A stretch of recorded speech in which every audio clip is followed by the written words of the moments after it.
Question transversale.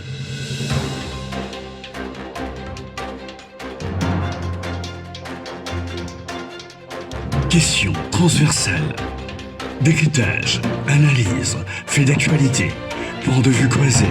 Suivez les magazines Questions transversales avec Steve Mboyi qui fait les points avec ses invités. Bienvenue à tous. Au prix de leur sécurité, voire de leur vie, les élèves qui étudient dans les zones en conflit, dans la province du Nord Kivu en République démocratique du Congo, sont obligés d'affronter les regards, les menaces et parfois même faire face aux armes des rebelles et autres hommes en armes sur leur chemin de l'école.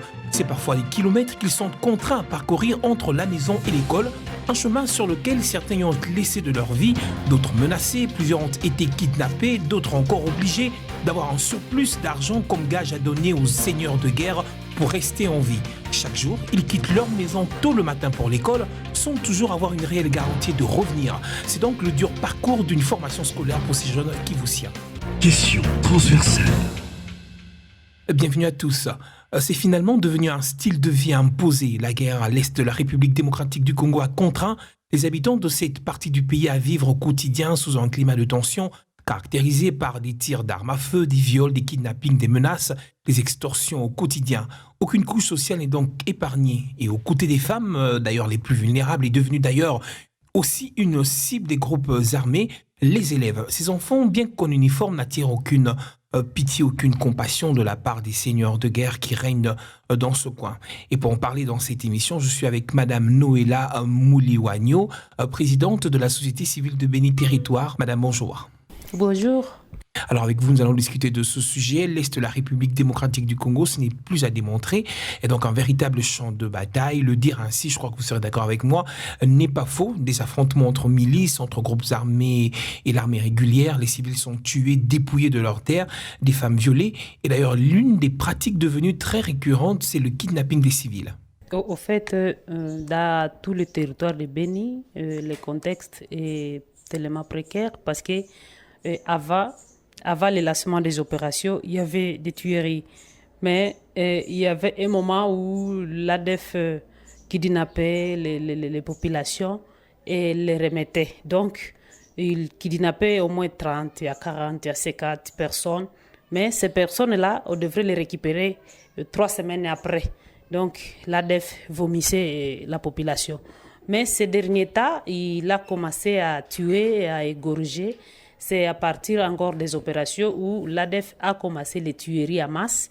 Et ce que nous avons observé est que nous venons d'enregistrer au moins 813 personnes tuées à partir du 30 octobre jusqu'à aujourd'hui au niveau du territoire. J'ai dit au niveau du territoire, donc à partir de Rwenzori, Watalinga et le secteur de Benimbaou. Et là, ça montre suffisamment que l'ADF s'est éparpillé dans toute la zone. Alors, vous l'avez si bien dit, les éléments de l'ADF semblent gagner de plus en plus de terrain.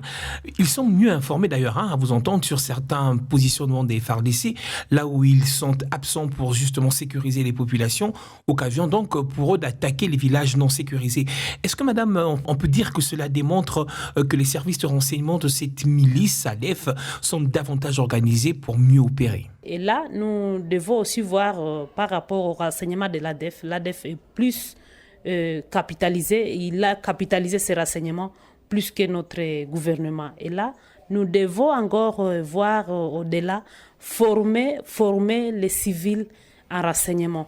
Et si les civils sont tellement formés, on prend même l'équipe par village, l'équipe de 10. Et par village, l'équipe de 10. Et ils sont rémunérés. Et lorsqu'ils sont rémunérés, ils doivent aussi se renseigner mieux. Et cela peut suffisamment capitaliser aussi les atouts de notre gouvernement pour avoir les renseignements de l'ennemi. Mais aujourd'hui, c'est le renseignement qui fait défaut au niveau local. Et là, nous devons d'abord former les civils à se renseigner par rapport à l'ennemi. Au nombre des conséquences de ce déploiement des groupes rebelles, finalement devenu, il faudra le dire, exponentiel à vous entendre, figure l'inaccessibilité aux établissements scolaires. Les élèves ne savent plus avoir accès donc à leur école, madame. Nous vivons la situation un peu précaire parce que même il y a des enfants qui n'ont pas accès à l'école parce que l'agglomération est envahie par l'ennemi, et l'ennemi vient de temps à autre. Il ne reste pas sur place. Et il peut venir même au début du mois et il vient à la fin du mois ou au milieu du mois. Et cela pose problème aux enfants du territoire de Beni à bien étudier dans des écoles. Parce qu'il y a aussi des enfants qui vivent dans des FEFO. Et là, ces enfants-là, catégoriquement, ils n'ont pas accès aux études. Et là, lorsque vous êtes déplacé, vous vous déplacez d'un milieu à une autre. Là, il y a aussi problème d'accès aux études, même aux soins médicaux. Ça cause problème par rapport à tous ces gens-là qui se déplacent parce qu'ils vivent du champ. Ils vivent des travaux champêtres. Et lorsque vous vivez des travaux champêtres, lorsque vous vous déplacez d'un milieu à un autre, là, le milieu là, vous aurez difficile à avoir aussi un champ pour cultiver, mais aussi pour voir comment faire vivre les enfants. Et là, les enfants ont eu un problème aussi de scolarité, de scolarisation, parce que les parents n'ont plus de moyens. Et cela cause problème au niveau du territoire de Beni par rapport aux incursions multiples des ADF. C'est donc un parcours de guerrier pour ces écoliers. Cas de le dire, par exemple, pour Kavira Soukourani et de Moïse Kassereka, 2 élèves en 6e année primaire à l'EP Tenembele de Mbaou. Plus jeunes et plus inoffensifs, ils se sentent résignés. Ils ne savent plus se rendre à l'école de peur d'avoir à rencontrer les rebelles et de ne pas pouvoir se défendre. Ils sont au micro de Janvier Anguichon Bangé. Ça s'est très mal passé à cause du massacre. Nous avions tous peur. Alors que nous étions en plein cours, nous avons subitement entendu de coups de feu. C'était la débandade. Chacun a pris la fuite. Ici, nous n'étudions pas comme il faut. Nous faisons que fuir chaque jour. Dès que nous entendons de coups de feu, nous sommes obligés de rentrer à la maison. Et dans la peur que nous vivons chaque jour, nous reprenons de classe chaque fois. Que nos aînés étudient pour nous, nous ne sommes plus concentrés aux études. Lors du dernier massacre, nous étions en classe, obligés de nous cacher et attendre que les tirs cessent. Que les autorités nous envoient seulement des soldats pour nous sécuriser afin que nous puissions étudier dans le calme. Alors, nous parlions tout à l'heure des cas de kidnapping. Même les écoliers, madame, ces jeunes apprenants ne sont pas épargnés des kidnappings. Certains, au moment d'ailleurs où nous parlons, certains sont encore entre les mains des ravisseurs. Tout à fait, il y a beaucoup d'élèves et des écoliers qui ont été kidnappés, surtout ici à Ouicha, à Mbaou, à Mavivi, et voire même à Lungupa, dans les Rwenzori, il y a des élèves qui ont été kidnappés et qui ne sont pas encore de retour. Il y en a aussi d'autres qui sont de retour par de manœuvres, parce que la voie, la vue dans la forêt, c'est un peu difficile. Il peut faire des manœuvres pour esquiver ces ADF et retourner à la maison. Mais aussi, il a aussi un problème. Cet enfant-là a un problème de s'habituer par rapport à l'avant. Et ça cause aussi problème. Il y a aussi des enfants qui sont traumatisés par rapport aux violences faites, violences corporelles, violences de l'esprit. Et là, l'enfant, catégoriquement, n'a plus besoin d'être à côté des autres. C'est ça aussi, isolé, parce qu'il a été kidnappé par les ennemis. Mais aussi, il y a d'autres enfants, lorsque l'ADF a kidnappé cet enfant, et l'ADF doit aussi faire le mieux pour donner une idéologie là, islamiste. Et cela aussi cause problème aux enfants lorsque les enfants sont de retour vers leur famille. Ça cause problème. Justement, les écoles jadis qui se trouvaient à proximité des maisons ont été détruites pour la plupart et donc ces élèves sont obligés, à vous entendre, de parcourir de longues distances sur leur chemin. Ils sont exposés à de multiples dangers sécuritaires et d'ailleurs, l'un des cas les plus récents est celui survenu, vous me le disiez tout à l'heure, au point kilométrique 2 et 3, ce qu'on appelle en abrégé PK. Tout à fait, il y a eu des victimes, surtout c'était des parents, mais aussi à partir du PKD. Il y a des enfants qui quittent le PKD pour Mbaou Centre. Ils ont aussi problème. Lorsqu'il y a attaque des ADF, catégoriquement, les enfants n'auront plus accès aux études. Mais néanmoins, si c'est les massifs, on peut leur amener une école chez eux et aussi officialiser cette école, mais aussi mécaniser l'école et les enseignants. Ça va aider l'AFA à bien avoir des études, mais aussi une formation qui est vraiment dure. Mais il y a un problème aussi des AFA qui sont au PK20. Nous avons des AFA qui sont au PK20, au niveau du PK20, la route Mbao-Kamango, qui viennent de faire là au moins 5 ans, 4 ans.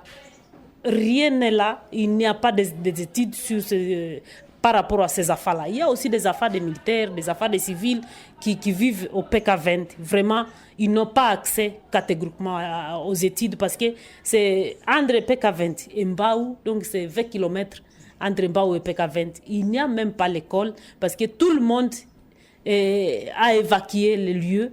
Et ceux qui sont là, ils sont là parce qu'il y a des positions militaires. Mais il n'y a pas l'école. Circuler sur les routes dans les zones en conflit est une véritable activité risquée, d'ailleurs, il faudrait le dire. Ceux qui ont été une fois en savent un peu plus. À l'exemple ici d'Alex Mombéré, actuellement étudiant à l'Université protestante au Congo UPC, ici à Kinshasa. Il a passé son cursus primaire à l'Institut de l'avenir de Beni, donc dans le Nord Kivu. Des souvenirs sur les routes de Beni, il en a, je vous propose de l'écouter. Je devais parcourir, je crois, 5 km si je ne m'abuse, parce que l'école était en plein centre-ville. Les risques auxquels nous étions exposés étaient du fait que nous étions... Bon, vu qu'il n'y a pas la sécurité, vous pouvez être kidnappé à n'importe quel moment. En quelques poussières de secondes, on peut vous kidnapper là-bas. Vous voyez? Pas seulement kidnapper, mais tuer aussi. Alors, on va rester sur la route, sur la nationale Mbao par exemple. Plusieurs écoles ont été détruites, je vous le disais. À Mbao et dans les environs, plusieurs écoles se trouvent actuellement dans des états non praticables. Les élèves traumatisés par le climat d'insécurité, les moyens de survie bloqués. Voilà qui va d'ailleurs jusqu'à créer un certain scepticisme dans le chef de certains acteurs de l'éducation qui voient sans avenir. Certains, le lendemain de ces enfants, Moulemberi André était directeur de l'EP Touenemele de Mbao. Nous avons repris les activités dans une mauvaise condition parce que les enfants reviennent de la maison, ils sont vraiment traumatisés à cause de la guerre qui secoue vraiment notre milieu. En tout cas, nous avons repris les activités malgré nous. En tout cas, nous ne sommes pas vraiment en bonne et due forme. C'est vraiment très compliqué parce que les parents sont vraiment dépourvus des moyens. Il n'y a pas moyen d'aller au chat parce que c'est l'unique moyen qui aide nos parents pour trouver quelque chose afin de garantir la survie de leurs enfants. C'est vraiment compliqué, les enfants sont vraiment dépourvus des moyens et les parents n'ont plus rien. C'est vraiment difficile de pouvoir payer les frais scolaires pour les enfants.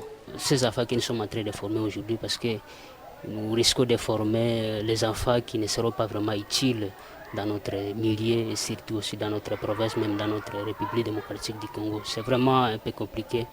Nous devons vraiment beaucoup prier pour que cette insécurité puisse prendre fin, afin que nous puissions vraiment former les enfants qui seront vraiment utiles pour notre pays. Plus douloureux, une élève de ce coin qui ne jure que par les études s'est vue, elle, privée de scolarité cette année. Et pour cause, elle a été kidnappée par des éléments ADF 3 mois durant qu'ils l'ont traînée avec elle. Elle a été leur objet sexuel après que ses parents aient été assassinés sous ses yeux. Elle nous livre ici son témoignage.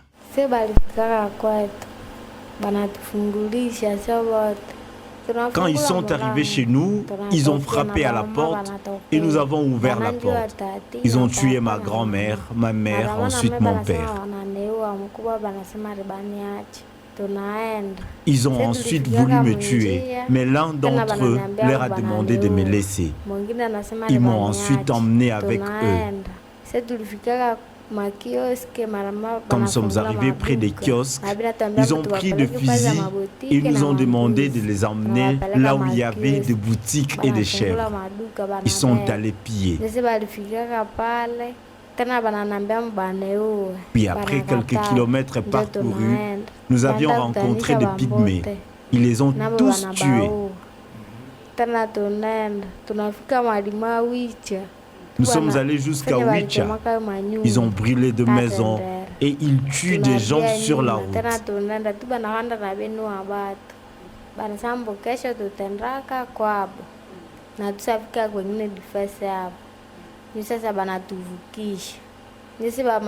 Le lendemain, ils nous ont fait traverser de l'autre côté de la rive. Quand ils ont entendu des tirs d'armes, ils nous ont ramenés à Kipanda.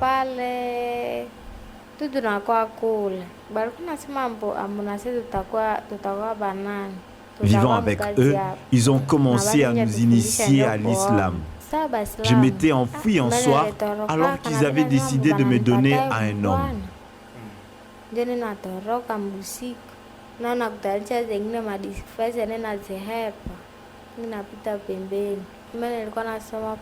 J'ai étudié en bas ou en 3e année secondaire. Mais maintenant, je me demande qui va payer mes études.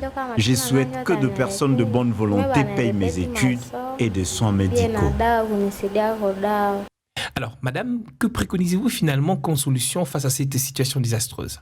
Ce que nous laissons comme demande, que là où il y a eu des atrocités, là où il y a eu des écoles qui ont été démolies par les assaillants, si il y a de la calmie, et le gouvernement devra songer à réaménager l'école ou à construire une école spécialisée pour ces enfants-là qui restent dans ces milieux. Mais aussi, à partir d'Embaou, sur la route nationale, il y a des écoles qui ont des salles qui ne sont pas appropriées, de réaménager ces salles pour que les enfants étudient dans de bonnes conditions. Parce qu'ils sont déjà traumatisés. Mais les détraumatiser, c'est avoir maintenant une école moderne, et voir comment l'enfant étudie dans des positions normales, des conditions normales. Ça va aider les enfants à bien réfléchir aussi. Mais aussi, voir comment mécaniser les enseignants qui se donnent à donner les cours là où il y a des atrocités, des ADF.